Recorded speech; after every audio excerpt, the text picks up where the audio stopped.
Thank you, Ralph. He said we got 81% of the vote. I want to know, who are the 19%? Who are they? Where do they come from? Thank you, Ralph, for that really kind introduction and for your great leadership. It's wonderful to be back here with all of my friends. It is the 5th time. Who would have known this was going to happen? But we had a feeling, didn't we?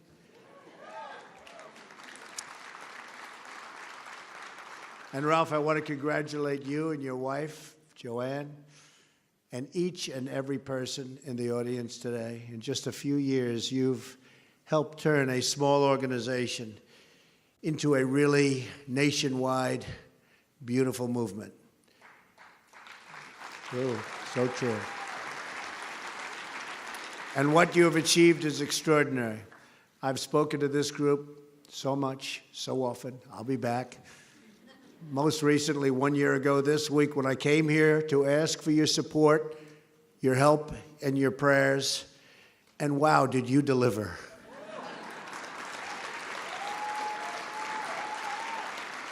You really did. Last year, you knocked on more than 1.2 million doors in the key battleground states, where, as you remember, we focused. Supposed to be focusing on those states. You sent 22 million pieces of mail, shared 16 million videos, and made 10 million phone calls. That's something. And I'm honored by your incredible support and grateful for your commitment to our shared cause. Thank you for all that you do. Thank you very much. Thank you. You didn't let me down, and I will never, ever let you down. You know that. We will always support our evangelical community and defend your right and the right of all Americans to follow and to live by the teachings of their faith. And as you know, we're under siege. You understand that. But we will come out bigger and better and stronger than ever. You watch. You fought hard for me, and now I'm fighting hard for all of you. I have one goal as president: to fight for the American people and to fight for America and America first.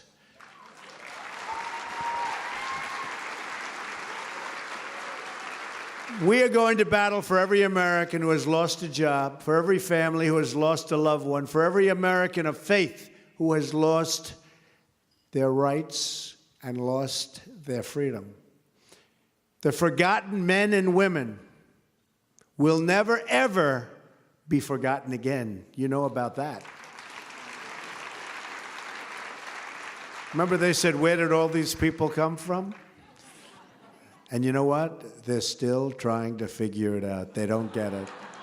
They don't get it. Your voices will resound across the halls of our Capitol and across the world. We recite today the words of Isaiah chapter 1, verse 17. Learn to do right, seek justice, defend the oppressed, take up the cause of the fatherless, plead the case of the widow. The entrenched interest and failed bitter voices in Washington will do everything in their power to try and stop us from this righteous cause, to try to stop all of you. They will lie, they will obstruct, they will spread their hatred and their prejudice. But we will not back down from doing what is right. Because as the Bible tells us, we know that the truth will prevail, that God's glorious wisdom will shine through, and that the good and decent people of this country will get the change they voted for and that they so richly deserve.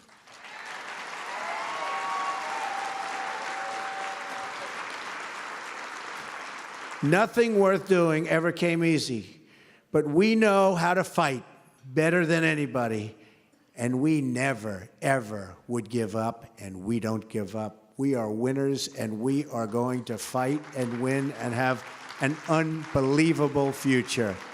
Unbelievable future, and it's going to be together. We are keeping the solemn promises that we made to the great citizens of our country. We are eliminating job-killing regulations, reversing government overreach, and returning power back to everyday Americans, the way the country started. In just a short period of time, we've already added nearly 1 million new jobs and approved historic increases in military spending. We've achieved a record reduction in illegal immigration. Did you see at the southern border? 75%. 75%. If they do 1% in the past, it used to be, oh, we're doing so well. 75%. General Kelly is doing a great job. And we are protecting our families, schools, and cities by removing the gang members. MS-13. MS-13. We're spreading them out. The drug dealers and criminals from our country, and cracking down on the sanctuary cities that protect them. And we believe that people who come to our country should love our citizens and embrace our values, folks. In my first 100 days, and I don't think anybody has ever done more, or certainly not much more, I appointed and confirmed a Supreme Court justice in the mold of the late, great Antonin Scalia. And now, Justice Gorsuch has a seat on the United States Supreme Court. Made a promise. We have also proposed a historic tax cut, biggest in the history of our country, by the way. And we are fighting for fair trade that creates a level playing field for all of our American companies and our American workers. We are not on a fair playing field, but it's getting fairer by the day. We are bringing back our jobs.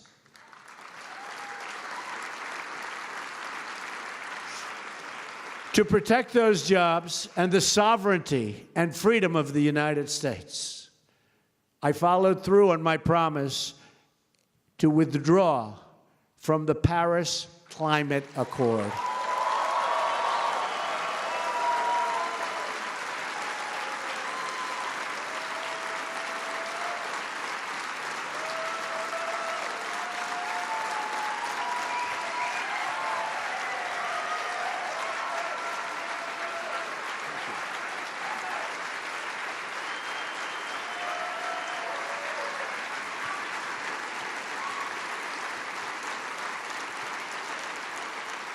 Thank you. You understand it. You understand how bad it was for our country. It's going to strip us of our jobs, our wealth, our companies. And they keep saying, oh, it's non-binding, so innocent. I figure between that deal, the Iran deal, NAFTA, we've got some beauties, don't we? Don't worry, you're going to see some real good ones coming about very soon. You're going to see some great ones coming about very soon. America will continue to lead the world on environmental protection. We're going to have clean water, crystal clean. We're going to have clean air. But what we won't do is let other countries take advantage of the United States anymore and dictate what we are doing and dictate our future.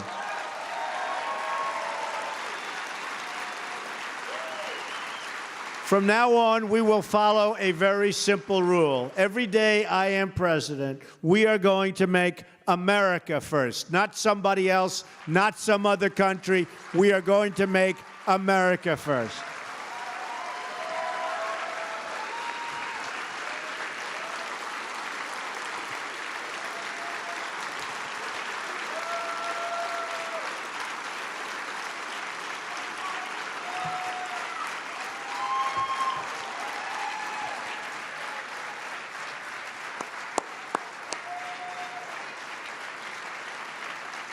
Thank you.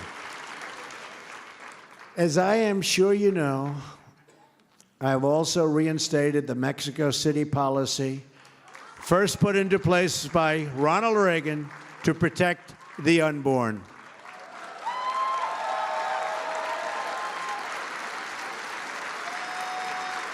Thank you.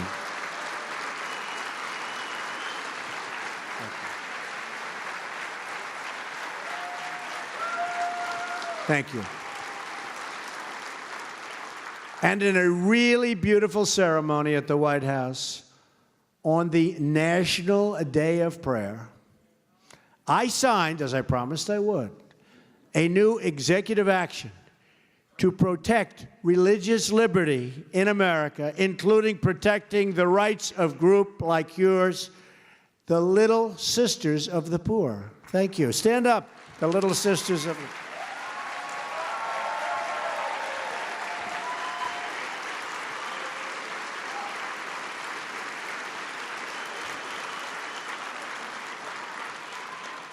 They fought so hard for so many years, all of a sudden they heard we won.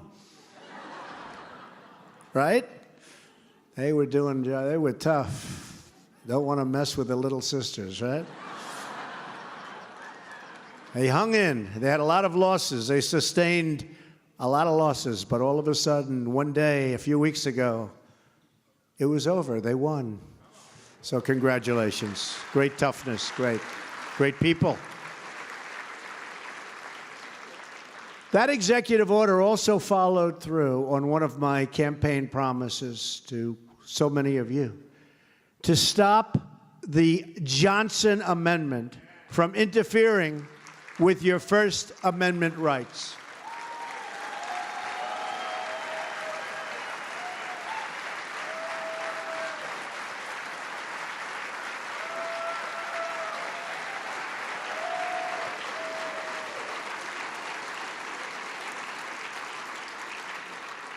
It was my promise. This executive order directs the IRS not to unfairly target churches and religious organizations for political speech. So the people that you most respect can now feel free to speak to you. Like my friend sitting right over here, I can now hear them and they're unimpeded. So I just want to congratulate everybody in this room because that was a big deal and it was a very important thing for me to do for you. And we're not finished yet, believe me, we're not finished yet. So thank you very much. No federal worker should be censoring sermons or targeting pastors. These are the people we want to hear from. How about the people we do hear from every night on television? You want to hear from them? I don't think so. No. We want to hear from the people that we want to hear from. As long as I'm president, no one is going to stop you from practicing your faith or from preaching what is in your heart and from preaching, and really, this is so important, from the bottom of my heart, from preaching from the people that you most want to hear and that you so respect. So we have taken a very, very strong position, and you picked a winner.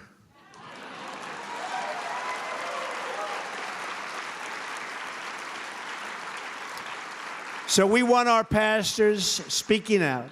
We want their voices in our public discourse. And we want our children to know the blessings of God.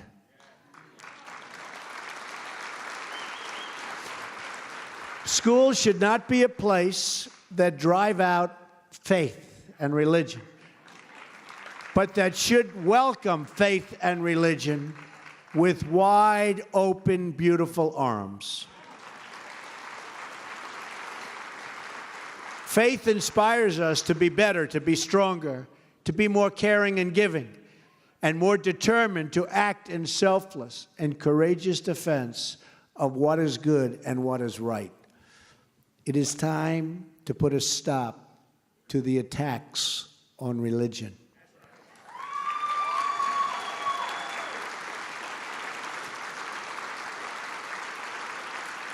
Thank you.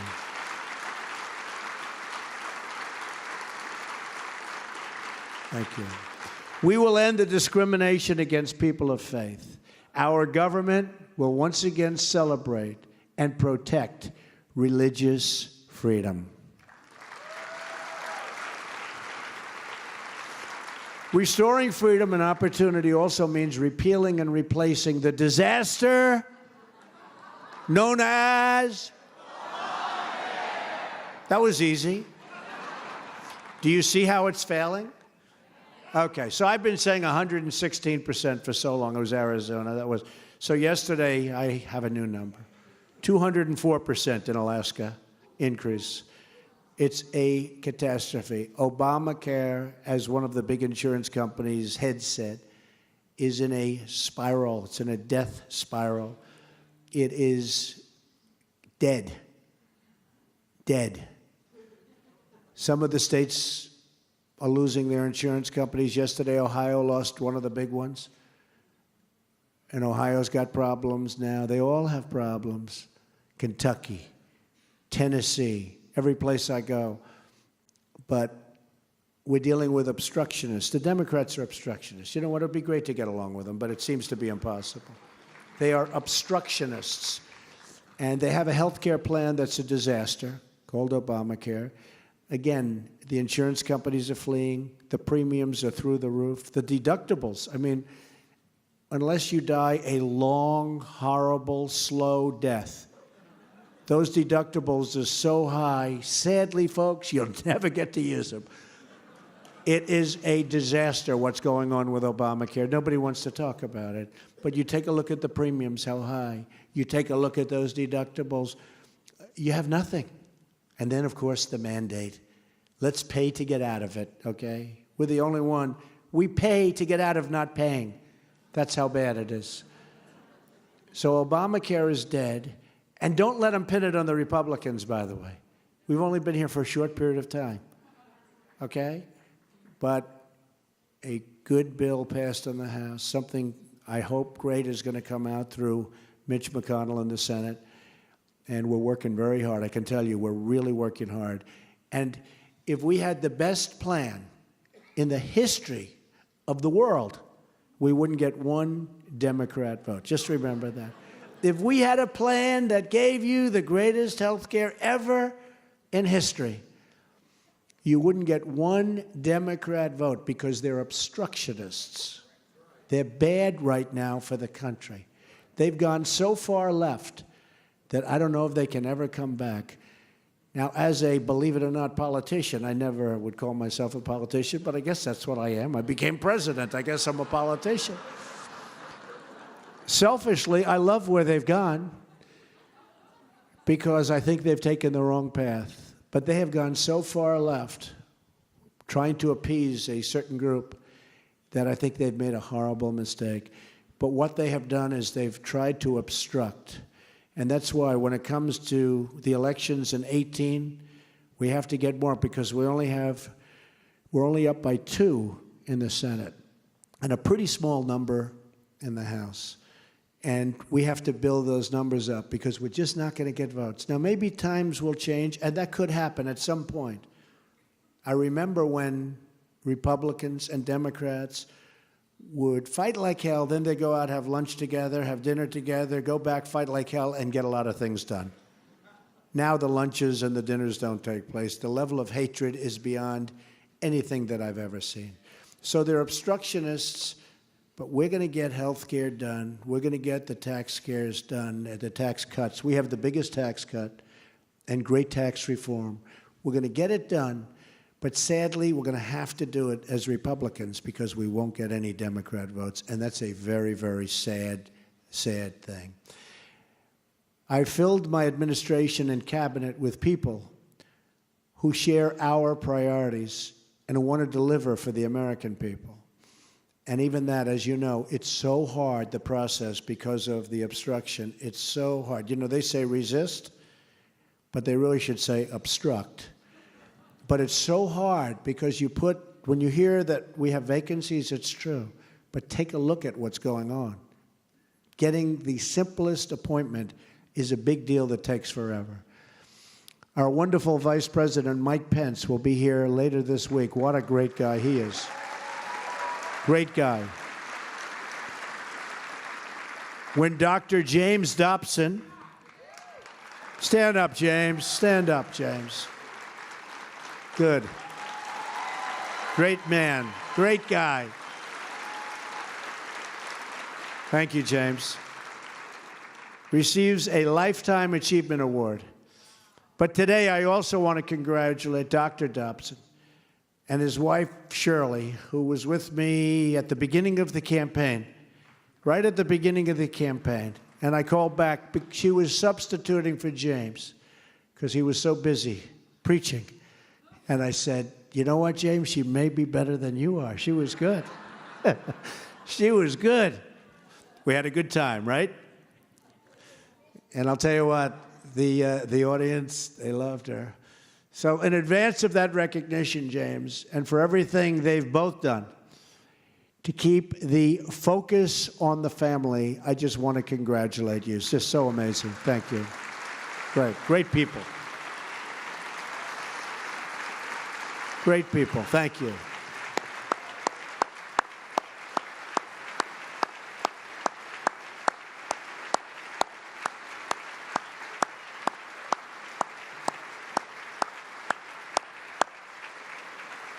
Thank you. Thanks, Shirley. Thanks, James.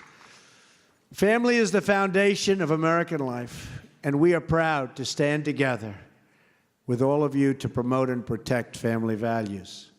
We're here today to celebrate two values that have always been linked together, and where Ralph, frankly, has done such a great job in linking them, faith and freedom. They're linked together because liberty comes from our Creator. Our rights are given to us by a divine authority, and no earthly force can ever take those rights away.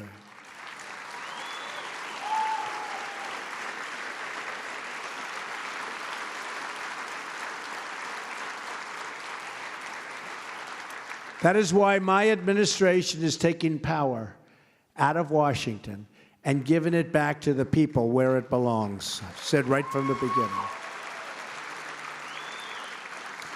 For too long, politicians have tried to centralize authority among the hands of a small few in our nation's capital.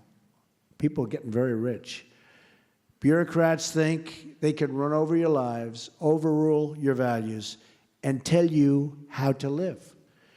But we know that families and churches, not government officials, know best how to create a strong and loving community. We know that parents, not bureaucrats, know best how to raise children and create a thriving society. And above all else, we know this. In America, we don't worship government. We worship God. Right? We worship God.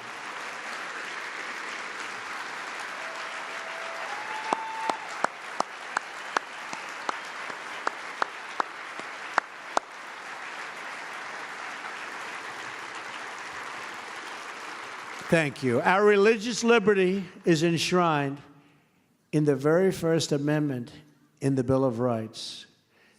The American founders invoked our Creator 4 times in the Declaration of Independence. Don't worry, we're not going to let them change it. You see what goes on nowadays, right? Benjamin Franklin reminded his colleagues at the Constitutional Convention to begin by bowing their heads in prayer. Inscribed on our currency are the words, "In God we trust." And we proudly proclaim that we are one nation under God every time we say the Pledge of Allegiance. You just heard a brave 6-year-old patriot named Christian Jacobs beautifully recite that Pledge of Allegiance. I first met Christian last week after the Memorial Day ceremony at Arlington National Cemetery, where we honor and remember the American patriots who made the ultimate sacrifice for our freedom. Christian was in perfect Marine dress blues as a tribute to his dad, his beautiful dad. And he walked right up to me in a big crowd of people. And without hesitation, he asked if I would like to come see where his daddy is resting.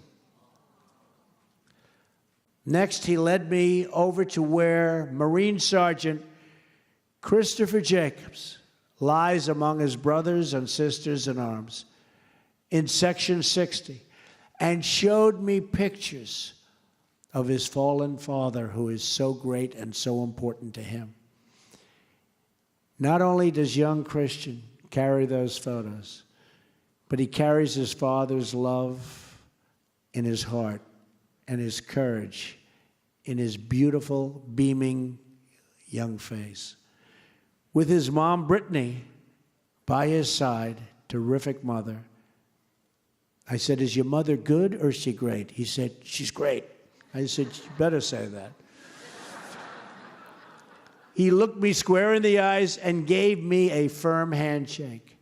That 6-year-old stood strong and tall and proud in front of the commander-in-chief, just as I am sure his dad would have wanted him to be.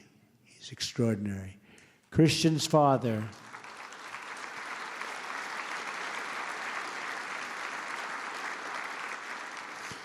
Christian's father gave his life to defend our freedoms and our flag. Christian, your father was an American hero, and we are so proud of what you are doing every day to carry on his legacy.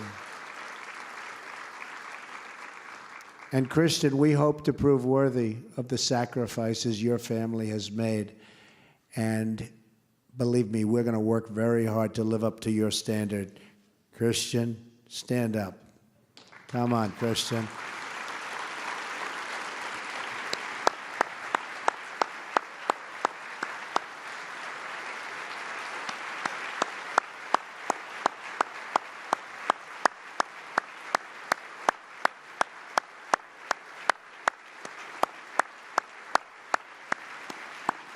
Thanks, Christian. Good job.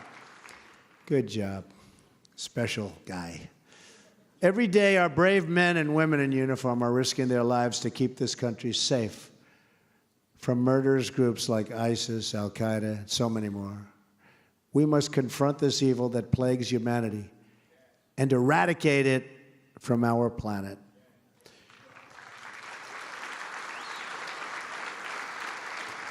The vicious slaughters in Manchester and the streets of London underscore the depths of depravity that we face. But these atrocities only harden our resolve. We're getting better and better and tougher and smarter, Christian. We cannot allow radical Islamic terrorism to spread in our country or allow extremists to find sanctuary on our shores.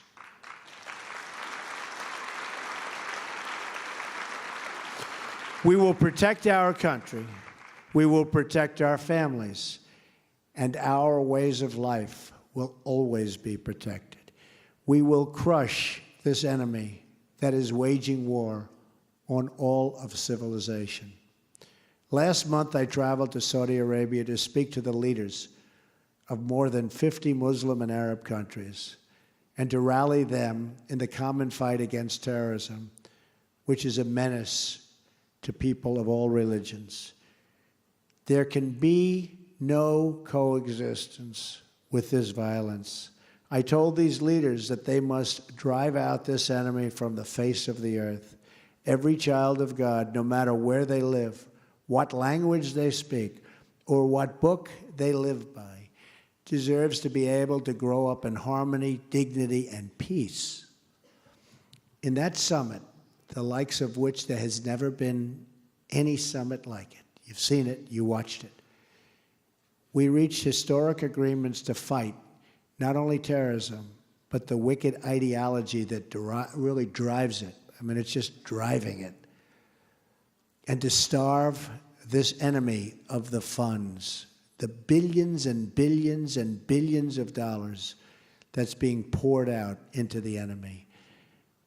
I think it was one of the great, great summits, and I think it's going to have a profound effect on terrorism.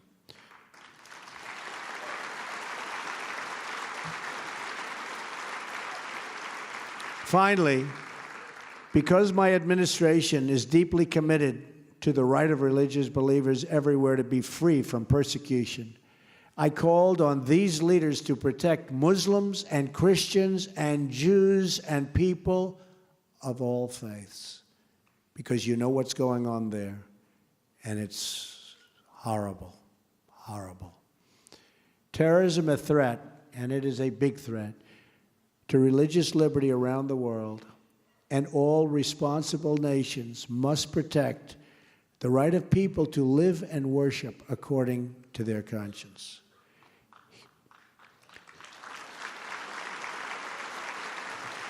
Here in America, my administration is determined to work with you to protect your religious liberty, not just for some, but for everyone.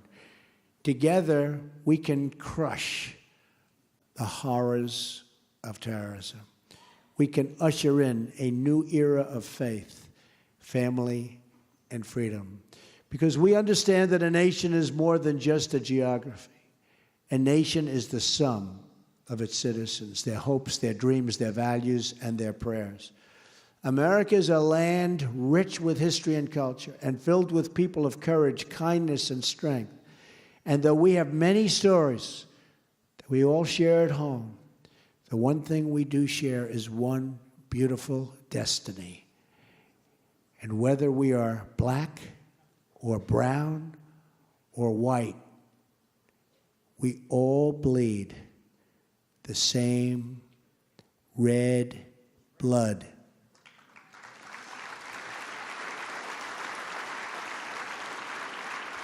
We all salute the same great American flag.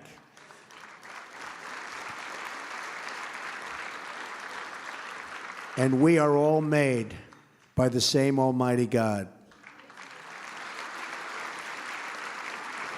We face many challenges. There are many hills and mountains to climb. But one by one, we will scale those summits and we will get the job done and get the job done correctly. We will prove worthy of this very, very important moment in history.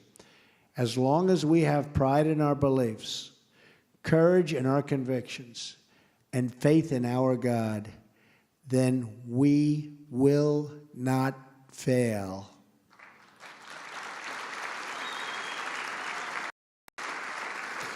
And as long as our country remains true to its values, loyal to its citizens, and devoted to its Creator, then our best days are yet to come.